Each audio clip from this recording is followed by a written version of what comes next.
welcome to this explainer. Look, today we're tackling a massive, universal frustration. You know the exact feeling.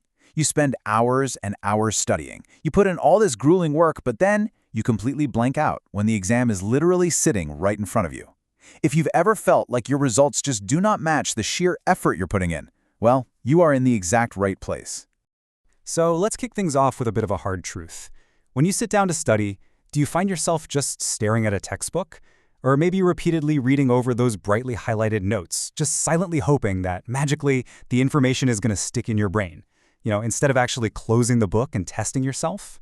Or maybe you experience what psychologists like to call the illusion of competence.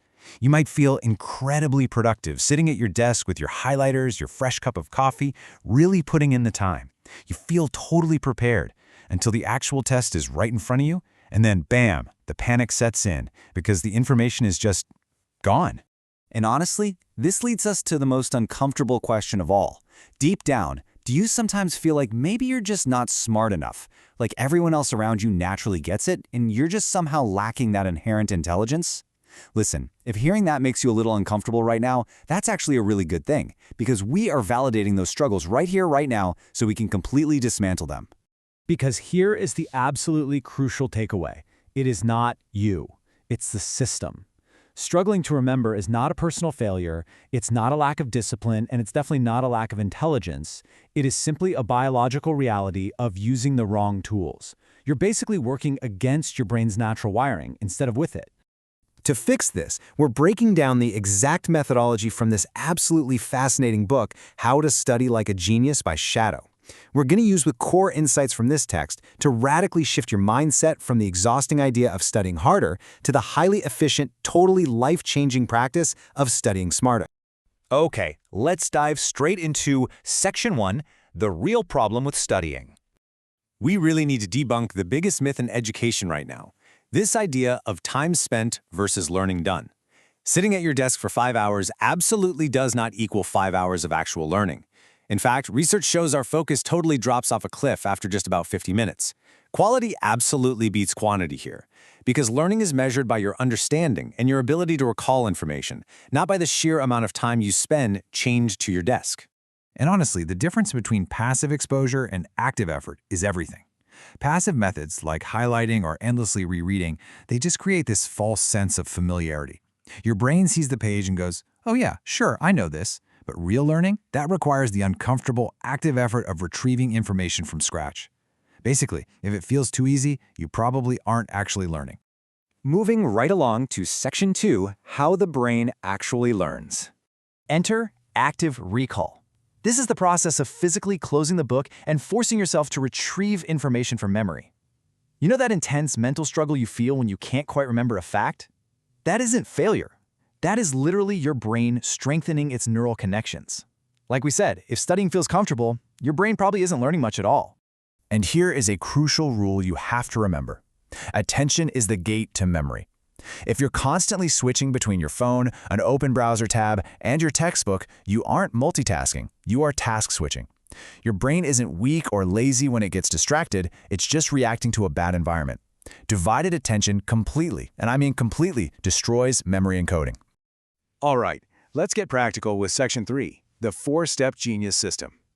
These 4 simple steps replace that random, chaotic effort we all default to with structured, active engagement. First, clarify exactly what you need to learn so you actually have a target. Second, chunk those complex topics down into bite-sized parts so you don't overload your working memory. Third, study actively, like explain the concepts in your own words. And fourth, test yourself and space out your reviews over time. It's a total game changer. Because, as the saying goes, hope is not a strategy. You can't just open a book, stare at it, and hope it sinks in. You don't need a genius-level IQ to be a top student. You just need structure. You need to align your study methods with how the human brain actually functions in the real world. Now, let's talk about what to avoid in Section 4, Habits that Kill Your Memory. You've got to watch out for these incredibly common memory-killing habits. We're talking about rereading without retrieval, going crazy with the highlighters, studying for long hours without taking breaks, cramming the night before, and avoiding self-testing. Now, these might feel disciplined. They make you feel like a good student, but they keep your brain entirely passive. They help you avoid that vital, active struggle that's absolutely required to build long-term memory. And here is exactly where it goes wrong. Familiarity versus memory. Recognizing text when it's staring you right in the face is not the same as recalling it from scratch. That feeling of familiarity, it vanishes the very second the book closes. And that is exactly why you go blank during a test. Oh, and please, whatever you do, do not sacrifice your sleep to pull some caffeine-fueled all-nighter. Sleep is not a luxury, it is a vital, non-negotiable learning tool. It is exactly when your brain processes, organizes, and locks in those hard-earned memories. Without sleep, all your study efforts literally just decay. Okay, let's bring it all together into an action plan. Section 5, the 7-day study reset.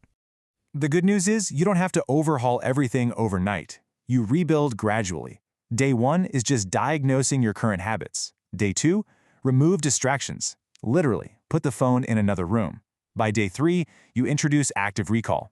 Day 4 brings in self-testing. Day 5 is all about spaced repetition, reviewing older material. And day 6 is where you simulate real exam conditions to build up your pressure tolerance. Then, on the final day of the reset, you stabilize these amazing new habits by consciously shifting your identity. You stop telling yourself, I'm a bad test taker, and you start saying, I am someone who studies actively, not passively. You literally become someone who focuses on true understanding and regular self-testing. And to really supercharge that new identity, you can start layering in these advanced micro-habits. Try studying in focused 30 to 60-minute bursts. Prime your brain by testing yourself before you even read a chapter. Mix related topics together, a super cool technique called interleaving to deepen your understanding. Try teaching the concept out loud to someone else, or honestly, even just to an empty room. And finally, manage your emotional state, because high stress actively blocks memory encoding. As we wrap up today, I want you to burn this one core concept into your memory. Genius is not a trait. It is a method. Seriously, remember that. If you fix the method and stop blaming your natural intelligence, absolutely everything about your academic and learning life changes. So I'm going to leave you with this final, provocative thought to consider. Are you going to keep studying the exact same way, getting the exact same frustrating results, or are you finally ready to change how you learn? Take a hard look at your routine today. Apply this genius system and take back control. Thanks so much for joining me on this explainer, and I highly encourage you to start your 7-day reset today. See you next time.